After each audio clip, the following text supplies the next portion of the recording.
Dead men tell no tales, but their ships speak volumes. Welcome to the Cursed Compass, where we explore the darkest maritime mysteries. In August 1865, the schooner Flying Scud pushed through the freezing, mist-choked waters of the Southern Ocean to reach the Auckland Islands. Sailors called this isolated, jagged archipelago the cemetery of the Pacific. Captain Thomas Musgrave was on board, returning to the very place that had almost killed him. He had just survived 19 months marooned on the southern tip of the island, and now he was leading a rescue mission to pull any other castaways from the freezing rain. What he found instead was Hardwick, a rotting, abandoned colonial settlement. Inside a collapsed gatehouse, Musgrave found a mummified corpse. The body was arranged carefully on a makeshift bed, dressed in every piece of clothing the man had owned: 3 shirts, 2 pairs of trousers, and multiple woolen socks. His left foot was tightly bound in rags, indicating a severe, crippling injury. Beside the dead man lay a piece of roofing slate. Someone had used it to scratch out a frantic, illegible message. Musgrave could barely make out the name James, but the rest was a chaotic mess of zigzags, the final, lost words of a dying man. We now know this was James Mahoney, second mate of a ship called the Invercauld. Mahoney was one of 19 men who washed ashore after their ship struck the northern reefs. Almost all of them starved or froze to death right in the middle of a settlement that offered shelter and usable scrap. Yet, just 20 miles away, Musgrave and his 4 crewmates had faced the exact same brutal winter and thrived.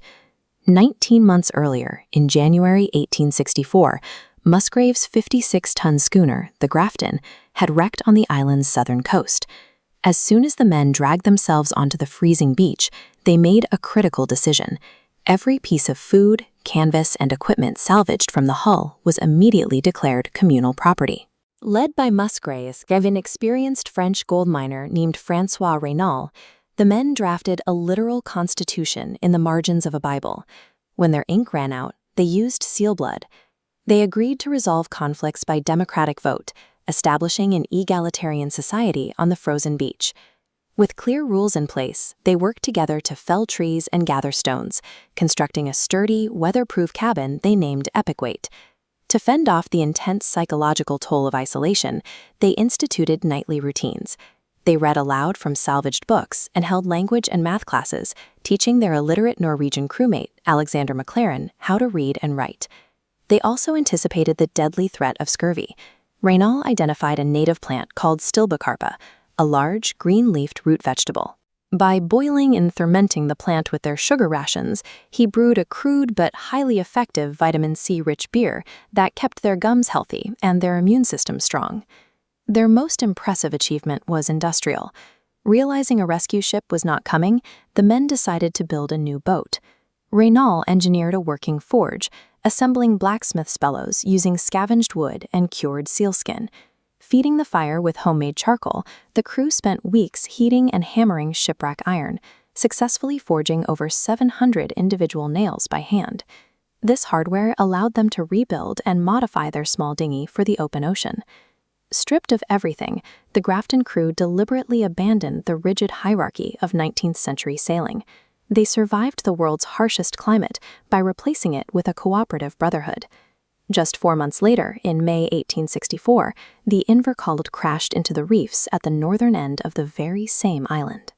19 sailors made it to shore, but their captain, George Dalgarno, rigorously enforced the strict Victorian class system that had governed them at sea. The officers expected to be served, and the lower-ranking men were expected to obey. Trapped on a narrow, rocky beach with almost no food, the starving survivors were forced to scale a sheer, vertical rock face barefoot in the freezing rain to reach the island's plateau. This climb caused their first fatal fracture. One sailor, too badly injured to pull himself up the stone walls, was simply left behind at the bottom of the cliff. His crewmates abandoned him to die alone on the beach rather than slow their own progress. The remaining men eventually stumbled into the abandoned Hardwick settlement. The colony held incredible potential: standing timber, roofing, and scrap iron, and wild root vegetables. But the ship's carpenter wasn't ordered to build, and the tools lay unused in the mud. The officers felt manual labor was beneath them, and without organized leadership, the crew simply sat in the rotting buildings and waited to be rescued. The group rapidly deteriorated. 7 men wandered off into the dense woods to look for a raft and never returned. Teenage apprentices died of exposure. Starvation drove the survivors to the absolute edge. One night, a sailor pushed a weakened crewmate out of their shelter into the freezing mud. When he died, the others ate him. Dalgarno's insistence on maintaining an artificial class divide meant the crew never organized, never built, and never cooperated. Their loyalty to an obsolete hierarchy directly catalyzed their descent into mass death, which brings us back to the mummified corpse in the gatehouse.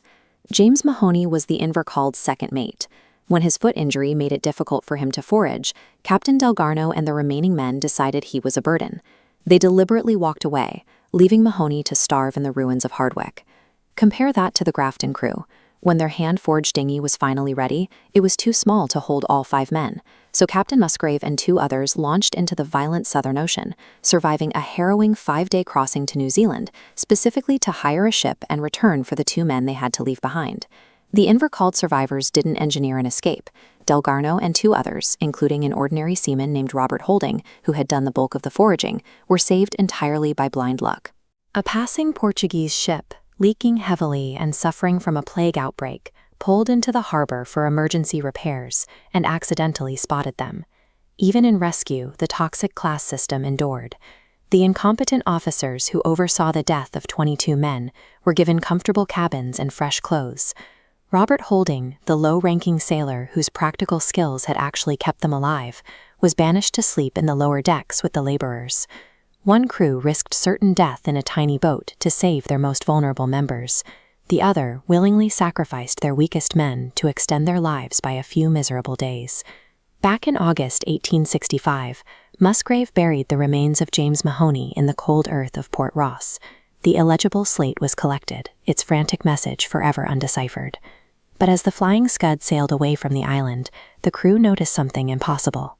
A thin, solitary pillar of smoke was rising from the deep, uncharted interior of the island.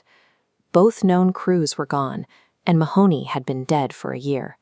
The source of that fire was never found. The shocking contrast between the 2 wrecks caused a public uproar in New Zealand. To prevent another nightmare like the Invercauld, the government constructed a network of fully stocked castaway depots across the sub-Antarctic islands, providing guaranteed food and shelter for future stranded sailors. The Invercauld officers managed to hide their cowardice and cannibalism from the public for decades.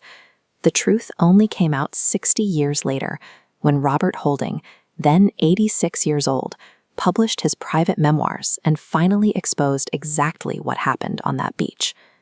Meanwhile, the Grafton crew became legends. François Raynal returned to France and wrote an account of their ingenious survival, which was widely read and directly inspired Jules Verne to write his best-selling novel, The Mysterious Island. 2 crews wrecked on the same island in the same year, facing the exact same impossible odds. In the face of brutal, unforgiving nature, geography does not determine who lives and who dies. That is decided entirely by our choice between destructive hierarchy and democratic brotherhood.